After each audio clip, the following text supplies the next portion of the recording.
about a year ago, and we were all a group of Germans doing a city tour. So one of the guys came up to me and said, "Ella, where are you from?"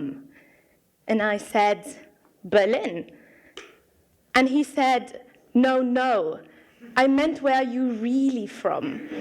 And he rolled his eyes at me, and he was so irritated at the fact that I'd so obviously not caught on to what I was really being asked. And it was an experience that was so frustrating to me, because I had had it over and over and over again. And it was a question that had me, a Black German woman, feel as though I didn't belong, as though I didn't quite live up to what real Germans were meant to be like.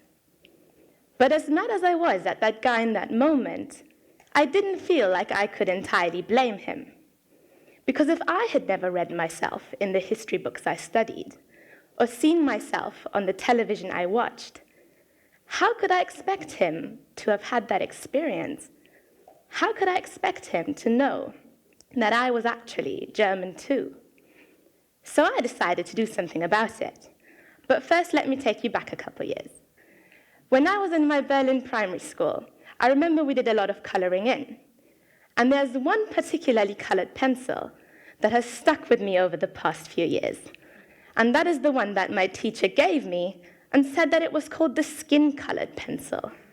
But when I held it against my skin, it seemed to be anything but. And the beige or cream I was coloring in my drawings with actually didn't represent me at all. And I remember sitting through countless history classes ever since grade 5, when we began to learn about the Holocaust. And I remember we learned about the genocide of the Jews and also other groups like gays and lesbians or disabled people. And I would look down at myself and wonder what would have happened had I been alive at that awful time, since I didn't quite fit that blonde and blue-eyed Aryan archetype. Or I remember the first time I saw a Black person on German TV. I was so excited, I called my mother so she could see what I was seeing as well. But that excitement quickly left me when I saw that the Black boy on the news was only on there for his weed addiction, fulfilling a stereotype I had no interest in seeing on TV. And I remember one day wondering why I, a mixed-race girl whose parents were both German and Kenyan, was identifying as politically Black, as explicitly Black, when I realized that the words that the German language had taught me were only that I was a mongrel or mule. So I decided to take matters into my own hands, and I went to America, Louisiana to be precise, to find somewhere where I thought that I might fit in just a little bit better. But whenever people asked me, the new and exotic Black exchange student, where I was actually from, they still seemed to have a bit of difficulty getting their head around the fact that there were Black people living in Germany too. So when I got back, I began to research Black German history. I began to research my history, and I began to answer all those questions that I had never asked throughout high school. And I learned answers that were very uncomfortable, because in fact, the Holocaust could have seen me arrested, sterilized, or sent to concentration camp. Very few people know that Black people have been in Germany since as early as the Middle Ages, were demonized after World War I, persecuted after World War II, and have been living with the aftermath of a racist history ever since. And as I was doing my research, I began to feel betrayed. How could my history teachers have seen me in class every day and made no reference to my story?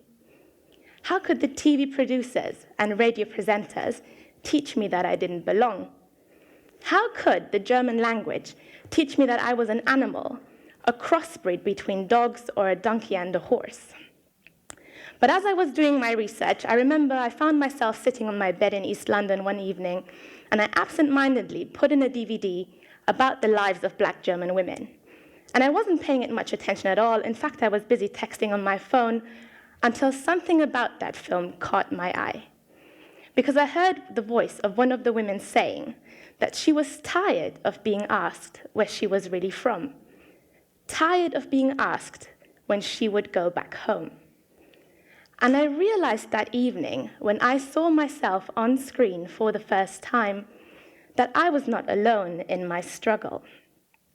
Because these women looked like me and spoke like me. They were angry like me and asked questions like me. And most importantly, they had taken matters into their own hands, and they were writing and writing to have their voices heard.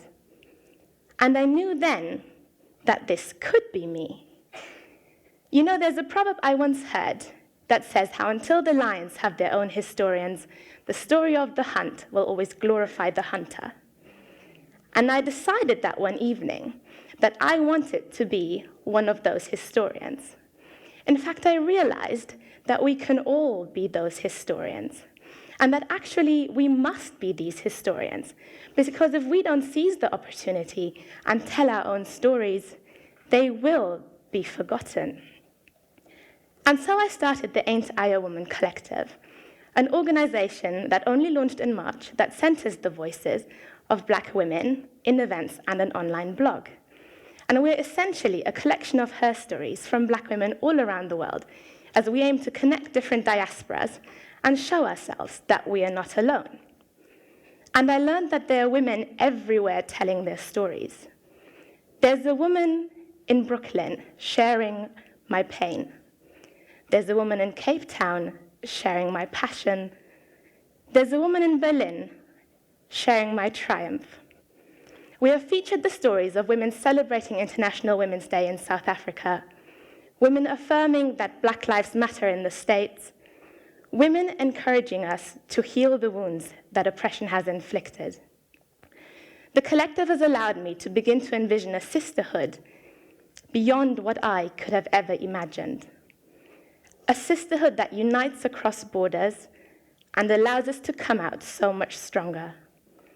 A sisterhood that we crave in the poetry we write, the art we create, and the interviews we do, as we affirm that our stories have worth too. Together with the women who have joined our journey, we are embracing our pair and our bodies, our past and our present, our pain and our triumphs, and we are making her story one blog post at a time. Because we have the power to put ourselves back into the history books, the power to put our stories on the internet and in books, so that those who will come after us will have that frame of reference. My story as a Black German woman may be unique here today, but we all have an aspect of ourselves that has been silenced, marginalized, or cast out, and we can embrace those aspects and speak out loud. A long time ago, the Black feminist Audre Lorde taught us that our silence will not protect us. Our stories may have not been told in the past, but we have the power to tell them ourselves. We have the power to tell them ourselves. And I can easily be Black and German, and that is by no means a contradiction in terms, and I can speak my own truth into being. I went on a journey to find my voice, and I am beginning to speak out loud. And next time someone asks me where I'm really from, I'll say that I was born out of a history of strength and resilience, firmly rooted in Berlin. I went on a journey, and I'm finding my voice. Now go on yours and speak out loud. Thank you.